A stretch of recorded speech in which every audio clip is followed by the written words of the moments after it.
Maoist పార్టీకి మరొక big shock తగిలింది.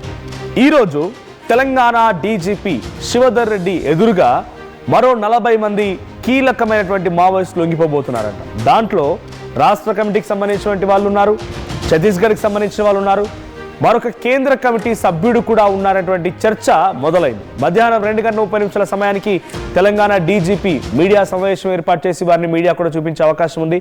అయితే శివధర్ రెడ్డి సమక్షంలో లొంగిపోతున్నటువంటి 40 మందిలో 24 మంది తెలంగాణ వాళ్ళేనట.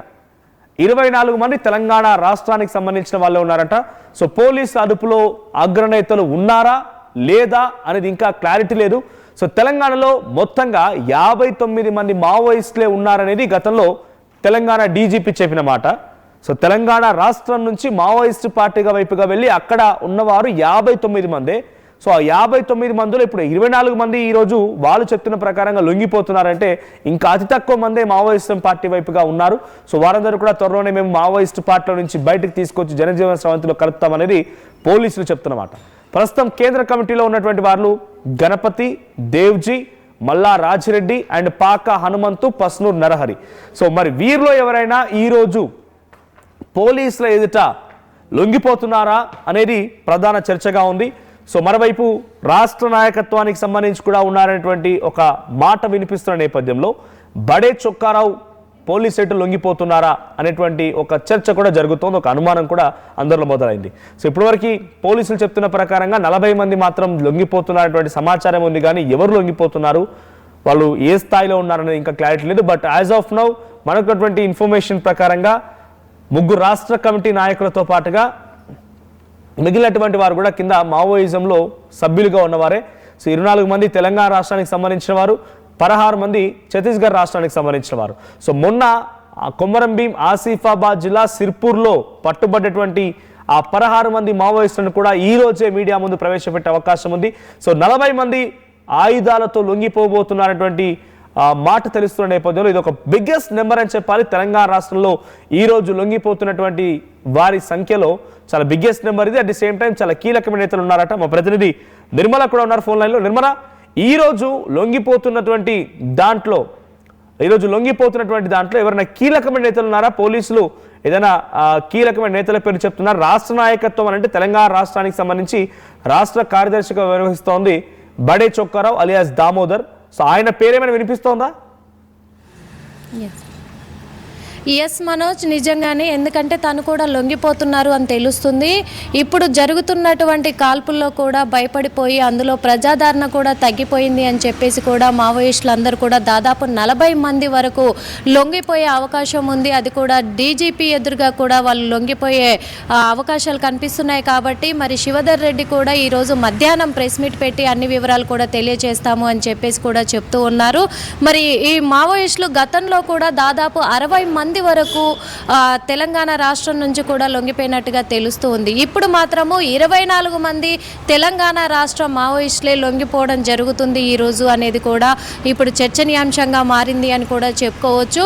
మరి మావోయిస్టులు ఛత్తీస్గఢ్లో కూడా చాలా వరకు ఎదురుకాల్పుల్లో వాళ్ళు ప్రాణాలు కోల్పోవడం కూడా జరిగింది. కాబట్టి ఆయుధాలను విడిచిపెట్టి జనజీవన స్రవంతిలో కలిసిపోవాలి అనే ఒక ఉద్దేశంతో వీళ్ళంతా కూడా లొంగిపోతున్నట్టు తెలుస్తుంది. ఇందులో ముఖ్యంగా 3 కీలకమైన ముఖ్యులు ఉన్నట్టుగా కూడా తెలుస్తుంది మనోజ్. రైట్, అంటే దీంట్లో రాష్ట్ర నాయకత్వానికి సంబంధించి ప్రధానమైన పేర్లు బయటకు వస్తున్నాయా? అంటే మొన్న కొమరంభీం, ఆసిఫాబాద్ లో పట్టుబడినటువంటి 16 మందితో పాటుగా ఇంకా ఎవరైనా కీలక నేతలు ఉన్నారా? ఎస్, ఒక 10 మంది పేర్లు మాత్రము వినబడుతూ ఉన్నాయి. అందులో వచ్చేసి కూడా కమిటీలో ఉన్నటువంటి వాళ్ళలో గణపతి, దేవ్జీ, అలాగే మల్లా రాజిరెడ్డి, పాక హనుమంతు, వాళ్ళతో పాటు తెలంగాణలో ఉన్నటువంటి వాళ్ళలో మాత్రము కార్యదర్శి కూడా సత్యనారాయణ రెడ్డి, కంకనాల రాజిరెడ్డి, ముప్పిడి సాంబయ్య, పవనానందరెడ్డి, అలాగే రత్నాబాయి వీళ్ళంతా కూడా లొంగిపోతున్నట్టుగా తెలుస్తూ ఉంది Manoj. Right, thank you Nirmala. So మొత్తంగా మావోయిస్టు పార్టీకి సంబంధించి రోజు రోజుకి ఆదరణ తగ్గిపోతోంది. టెక్నాలజీ పరంగా భద్రతా బలగాలని, పోలీసులను కూడా ఎదుర్కోవడానికి ఏమాత్రం కూడా మావోయిస్టులకి అంత టెక్నాలజీ లేదు. సో పైపెచ్చు ఆపరేషన్ కగార్ పేరుతో కేంద్ర ప్రభుత్వం ఎక్కడికక్కడ జల్లెడ పడుతోంది అడవులన్నింటినీ కూడా. సో హిడ్మా లాంటి వ్యక్తుల్నే పట్టుకోగలిగింది, హిడ్మా లాంటి వ్యక్తుల్నే హతమార్చగలిగింది అనుకున్నప్పుడు ఇంకా మావోయిస్ట్ పార్టీలో చాలామంది ఉన్నప్పటికీ హిడ్మా లాంటి వ్యక్తులు కొంత పవర్ఫుల్, ప్రధానంగా వినిపించిన పేర్లు. అటువంటి సిచ్యువేషన్లో ఇంకా కింది స్థాయిలో ఉన్న వాళ్ళు, లేకపోతే ఆయన తర్వాత పనిచేస్తున్న వాళ్ళు, రాష్ట్ర నాయకత్వమైనా కేంద్ర సభ్యులైనా కూడా వారంతా ఇబ్బంది పడుతున్నారు, భయపడిపోతున్నారు. సో ఎటు ఏ వైపు నుంచి పోలీసులు, భద్రతా బలగాలు వచ్చి తమని అంతమొందిస్తాయో, లేదంటే మావోయిస్టులు చెప్తున్న ప్రకారంగా బూటకపు ఎన్కౌంటర్ల పేరుతో తమని హతమారుస్తాయో తెలియక ఇబ్బంది పడుతూ ఉన్నారు. సో మావోయిజం అనేది బతికి ఉంటుంది అని వాళ్ళ బలంగా చెప్తున్నప్పటికీ మావోయిస్టులను మాత్రం ఇప్పుడున్న సిచ్యువేషన్లో కేంద్ర ప్రభుత్వం ఇప్పుడు జరిగినటువంటి చర్యలు చూస్తూ ఉంటే డెఫినెట్గా వాళ్ళ లక్ష్యాన్ని 2026 మార్చి కల్లా నెరవేర్చుకునే అవకాశం కనబడుతోంది. సో ఈరోజు డీజీపీ శివధర్ రెడ్డి ఎదుట 40 మంది మావోయిస్టులు లొంగిపోయే అవకాశం కనబడుతోంది. సో ఛత్తీస్గఢ్, మహారాష్ట్ర, బీహార్, ఆంధ్రప్రదేశ్ ఇవన్నీ కూడా బీజేపీ సపోర్ట్ ఉన్నటువంటి ప్రభుత్వాలు, లేదంటే బీజేపీ పాలిత ప్రాంతాలు. కాబట్టి తెలంగాణే కొంత సేఫ్గా ఉందనే ఆలోచన డెఫినెట్గా మావోయిస్టులకు వచ్చి ఉంటుంది. ఎందుకంటే రీసెంట్ డేస్లో మనం చూస్తూ ఉన్నాం, ఛత్తీస్గఢ్కి సంబంధించి ఇంటెలిజెన్స్ నిఘా వర్గాలు ఏం చెప్తున్నాయి, ఛత్తీస్గఢ్లో మావోయిస్టులు లేరు, అయిపోయారు. ఛత్తీస్గఢ్కి సంబంధించినటువంటి కీలకమైన నేతలు ఎవరైనా కనుక ఉంటే వాళ్ళు తెలంగాణలో అడవుల్లో ఉన్నారు, ములుగు జిల్లా అడవుల్లో ఉన్నారనేటువంటి మాటని ఛత్తీస్గఢ్కి సంబంధించినటువంటి పోలీసు ఉన్నతాధికారులు చెప్పిన మాట. మరి తెలంగాణలో ఎందుకున్నారు అని అంటే తెలంగాణ ప్రభుత్వం కొంత ఆంధ్రప్రదేశ్లో ఎన్కౌంటర్ జరిగింది, మహారాష్ట్రలో ఎన్కౌంటర్ జరిగాయి, ఛత్తీస్గఢ్లో ఎన్కౌంటర్ జరిగాయి, బీహార్లో కూడా కొంత ఎక్స్ట్రీమ్ సిచ్యువేషన్ ఉంది. కానీ తెలంగాణలో ఇంతవరకు ఎన్కౌంటర్ చేయని దాఖలాలు లేవు. ఎన్కౌంటర్లు జరగాలి అని అంటే డెఫినెట్గా రాష్ట్ర ప్రభుత్వం సహకరించాలి, రాష్ట్ర పోలీసుల సహకారం కూడా ఉండాలి. సో ఇక్కడున్న సిచ్యువేషన్లో తెలంగాణ రాష్ట్రానికి సంబంధించిన నాయకత్వం ఉన్న మావోయిస్టులు ఎవరైనా ఉన్నా కూడా లొంగిపోతే అవకాశం కల్పిస్తామనేటువంటి మాటను చెప్తూ ఉన్నారు. ఏకంగా కాంగ్రెస్ పార్టీకి సంబంధించి పిసిసి అధ్యక్షుడిగా ఉన్న మహేష్ కుమార్ గౌడ్ కూడా ఇటీవల కాలంలో మావోయిస్టులకు సంబంధించినటువంటి ఒక రౌండ్ టేబుల్ కాన్ఫరెన్స్లో హాజరై కూడా ఆయన కూడా ఇదే మాట్లాడుకొచ్చారు.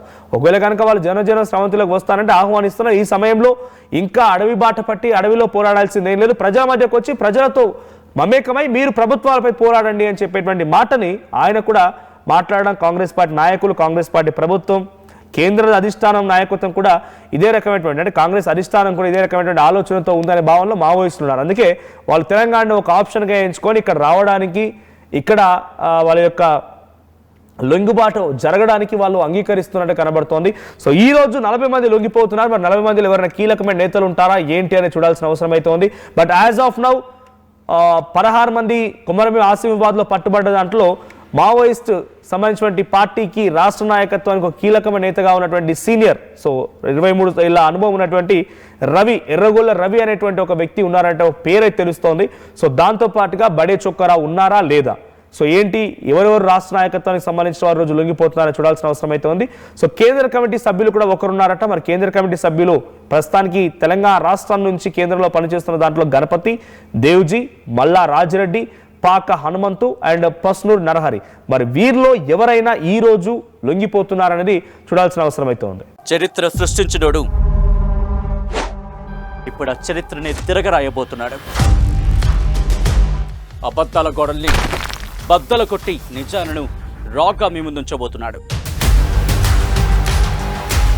నిజమైన వార్తల కోసం వెంటనే డౌన్లోడ్ చేసుకోండి రా యాప్ని.